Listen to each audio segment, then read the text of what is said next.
सोचिए, Napoleon Hill नाम के एक व्यक्ति ने अपनी जिंदगी के 20 साल लगा दिए दुनिया के 500 सबसे कामयाब लोगों को स्टडी करने में। एंड्रयू कार्नेगी से लेकर हेनरी फोर्ड तक, उन्होंने सब में एक सीक्रेट पैटर्न खोज निकाला। आज हम उसी ब्लूप्रिंट को समझने वाले हैं। ये सवाल सुनने में थोड़ा अजीब लगता है ना? दोस्तों की पार्टियां, सोशल मीडिया, सब कुछ एकदम से पीछे छोड़ देना। पर क्या हो अगर यही वो एक चुनौती हो जो एक आम जिंदगी और एक असाधारण जिंदगी के बीच का फासला तय करती हो? आज का युवा शायद इतिहास में सबसे ज्यादा उलझा हुआ है। एक तरफ से परिवार का प्रेशर, दूसरी तरफ दोस्तों की उम्मीदें, और इन सबके ऊपर से स्मार्टफोन से आती नोटिफिकेशंस की लगातार बारिश और सोशल मीडिया का शोर, जो किसी भी तरह के गहरे फोकस को, मतलब डीप फोकस को, लगभग नामुमकिन बना देता है। तो फिर इस लगातार आते शोर से बाहर निकलने का रास्ता क्या है, और ग्रेटनेस यानी महानता पाने के लिए दुनिया से कटना इतना जरूरी क्यों है? चलिए पहले सेक्शन में इसी सवाल का जवाब ढूंढते हैं। हमें बचपन से क्या सिखाया जाता है कि नेटवर्क बनाओ, लोगों से मिलो, कनेक्शंस ही सब कुछ हैं। लेकिन एंड्रयू कार्नेगी, जो अपने समय के सबसे अमीर शख्स थे, उनकी सोच वो बिल्कुल अलग थी। उनका मानना था कि असली सफलता भीड़ में नहीं बल्कि अकेलेपन में बनती है। अब ये बात आज के हसल कल्चर के जमाने में एकदम उल्टी लगती है ना? कार्नेगी का मानना था कि जब हम अकेले होते हैं तभी हमारा दिमाग अपने सबसे गहरे और सबसे बेहतरीन आइडियाज तक पहुंच पाता है, शोर में नहीं। ये सिर्फ एक नंबर नहीं है, ये थॉमस एडिसन की कहानी है। लाइट बल्ब बनाने से पहले वो 10,000 बार फेल हुए थे। जरा सोचिए, अगर वो हर नाकामी के बाद लोगों की राय या उनके तानों की परवाह करते, तो क्या आज हमारी दुनिया इतनी रोशन होती? कभी नहीं। एडिसन ने अपनी सफलता का राज खुद ही खोल दिया। वो अपनी लैब में हफ्तों तक खुद को बंद कर लेते थे, बिना किसी बाहरी दखल के। यही वो गहरा फोकस और एकांत था जिसने उन्हें इतिहास के सबसे महान आविष्कारकों में से एक बना दिया। ठीक है, तो ये तो समझ आ गया कि गायब क्यों होना है, लेकिन असली सवाल तो ये है कि 90 दिनों में करना क्या है।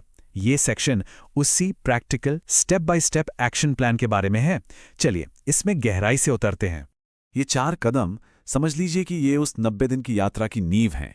ये एक बिल्कुल साफ रोड मैप हैं जो बताते हैं कि अपना समय और अपनी एनर्जी को आखिर लगाना कहाँ है। पहला और सबसे जरूरी कदम है धुंधली इच्छाओं से आगे बढ़ना। देखिए, अमीर बनना है यह सिर्फ एक इच्छा है, लेकिन अगले 18 महीनों में अपनी कोडिंग स्किल से एक ऐप बनाकर उसे 50 लाख में बेचना है, ये एक निश्चित मुख्य लक्ष्य है। ये इतना साफ होना चाहिए कि कोई कंफ्यूजन की गुंजाइश ही न बचे। दुनिया के पहले अरबपति रॉकफेलर विशेष ज्ञान की ताकत का सबसे बड़ा उदाहरण है। उन्होंने सिर्फ एक इंडस्ट्री पर ऐसा फोकस किया कि वो इसके हर छोटे बड़े पहलू के एक्सपर्ट बन गए, और फिर उन्हें कोई टक्कर ही नहीं दे सका। अनुशासन का असली मतलब है जो शुरू किया उसे खत्म करना। असली लड़ाई बाहर नहीं बल्कि हमारे दिमाग के अंदर की इस 5 इंच की दूरी में होती है। ज्यादातर लोग यहीं पर हार मान लेते हैं।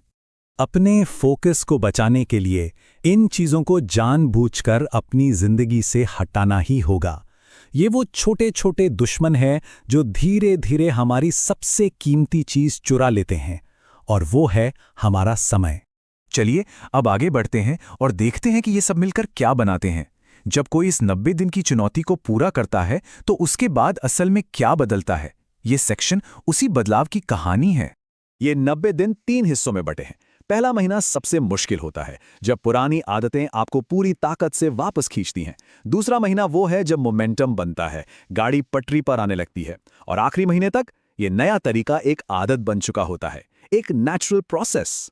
तो इस जबरदस्त फोकस के बाद 3 बेमिसाल स्किल्स हासिल होती हैं। अपनी फील्ड का गहरा ज्ञान, किसी भी मुश्किल में टिके रहने वाला अनुशासन, और वो असली आत्मविश्वास जो दिखावे से नहीं बल्कि मेहनत और नतीजों से आता है। हेनरी फोर्ड से यही सबसे बड़ा सबक मिलता है। बातें करने की जगह काम करके नतीजे दिखाओ। जब कोई नतीजे पैदा करता है तो दुनिया खुद ब खुद ध्यान देती है। मौके ढूंढने नहीं पड़ते, मौके खुद चलकर आते हैं। तो अब आते हैं सबसे जरूरी बात पर। ये जो 90 दिन का चैलेंज है ना, ये आखिर में एक चुनाव है। ये सिर्फ एक चुनौती नहीं है, बल्कि जिंदगी जीने के 2 बिल्कुल अलग रास्तों में से किसी एक को चुनने का फैसला है। ये स्लाइड एकदम साफ साफ दिखाती है कि वो 2 रास्ते कौन से हैं।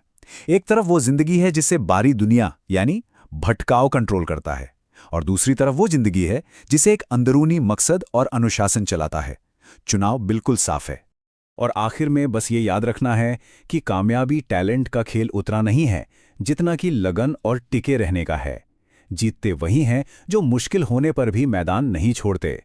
तो अब सवाल ये नहीं है कि क्या ये तरीका काम करता है, बल्कि सवाल ये है कि किसी की अपनी बदलाव की यात्रा कब शुरू होती है। फैसला लेने का सबसे अच्छा समय अब है।